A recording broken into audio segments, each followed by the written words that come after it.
I pozdrav svima ljudi, u ovom klipu ću vam pokazati kako da uploadujete neki file koji imate na internet. Recimo hoćete nekom da pošaljete neki file i vi jednostavno uploadujete na ovaj sajt, znači na Mediafire. U ovom klipu ću vam pokazati to kakva je procedura za Mediafire.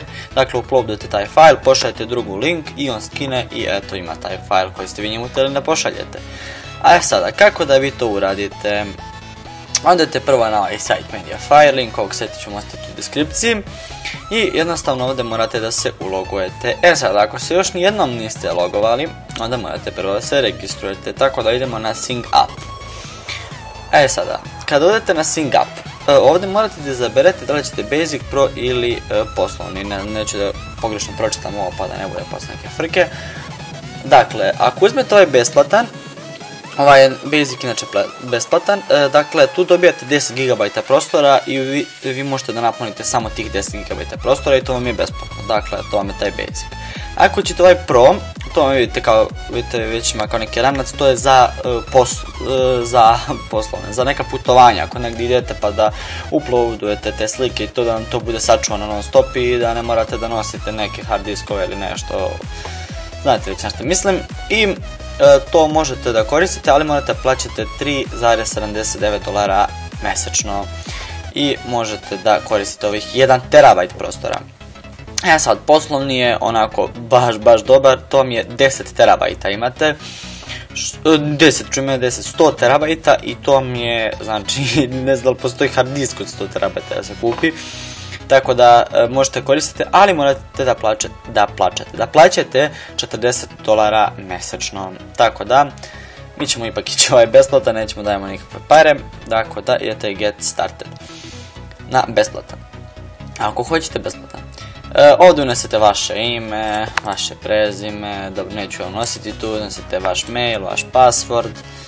I onda ovdje jednostavno idete I agree, meni ovdje sad piše da nisam uneo, ali vidite ako unesete vama će se to pisati normalno. Morat ćete ponoviti email i password još jednom i onda ovdje idete I agree, I am not robot i to je to. Poslije samo idete create account i to vam je to. Sad, ja neću to raditi zato što ja već imam kreiran account, tako da ću se vratiti na Mediafire samo malo, još jednom. I onda ako imate kreiran idete samo ovdje login. I ovdje unesete, vi se registrujete sad, ja se registrujem, šta je kuca, unesete vaš mail, vašu šifru, sam da nisam omašio, da nisam, ovdje ako hoćete da vam zadrži da budete ulogovani, ja to neću da šta me zadržava, nisam rekao možete se ulogujete preko Facebooka, tako da to vam je možda malo bolje, ne morate brinjeti da ćete zapadniti ovo, samo idete login with Facebook i to je to. I ovdje idemo login, samo da nisam mašio password, nisam, never, neću da sačuvam je. I kada ste ušli tu, dobit ćete jedno ovako okruženje i to je vaš account, evo ga vaš account i to je sve to lepo. Ako ćete se odjaviti, naravno sam odmah to da vam pokažem, idete ovdje log out i to vam je to, tako ćete se odjaviti. I sad ovdje dobijate neke foldere, u te foldere vi možete da pakujete te fajlove koje ćete da uploadujete na internet. Znači imate Documents, Music, sve su to prazni folderi i ako ima neki, to su oni dodali neke njihove slike Mediafire, znači nisu vaše nikakve slike, samo što vi ovdje dodate to će biti tu da može drugi da skinu. I sad kako da uploadujete neki file na internet, dakle ovdje idemo upload i ovdje idete from computer. I sada će da vam se pojavi ovako nešto, vi ovdje idete plus i onda izaberete, sada će vas odvesti da izaberete file koji ćete da ubaciti, evo ja ću da ubacim recimo ovu neku sliku, nebitno šta ćete da ubacite. Ako želite da ubacite folder, morate prvo da ga napravite kao arhivu u WinRAR ili 7zip ili nebitno kako ćete.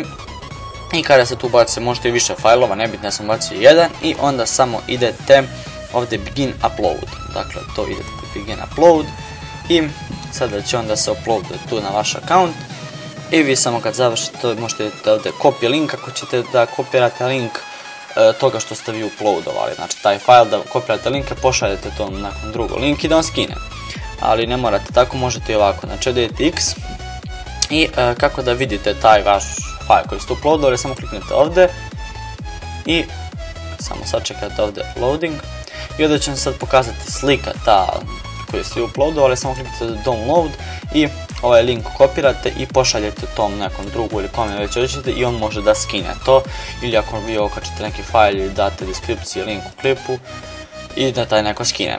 Dakle, znate već o čemu pričam i to vam je to u principu. Sad, ako želite da obrišete taj fajl koji ste uploadovali, kako to ide procedura? Dakle, idete, čekirate ovde i idete ovde mode to trash. Dakle, kao što idete mode to trash i ovdje idete yes. Sad, kad ste to uradili, vi ga još uvijek niste trajno obrisali. Vi morate dodati u trash, u kantu, trash, ajde vire, što ga nema, aha, evo ga. I samo, ne morate ni čekirate, samo priđete tu i ovdje idete delete, yes, i njega više nema, znači možete dodati na link, više ga nema nigde. I eto ljudi, to je bilo to, evo sad na kraju opet vam pokažem kako se odjavite, to je logout, samo kliknite tu. I to bi bilo to, eto, ništa nije teško. I ako vam se svidio ovaj klip, ako vam se svidio, ako mi je bio od koristi zapravo, ostavite like, share i subscribe. Posjetite moju Facebook stranicu, link Facebook stranice ćete imati u deskripciji. Opet ovaj sajt ću vam ostaviti, link ovog sajta ću vam ostaviti isto u deskripciji, tako da to bi bilo to i vidimo se u nekom sljedećem klipu. Ćao!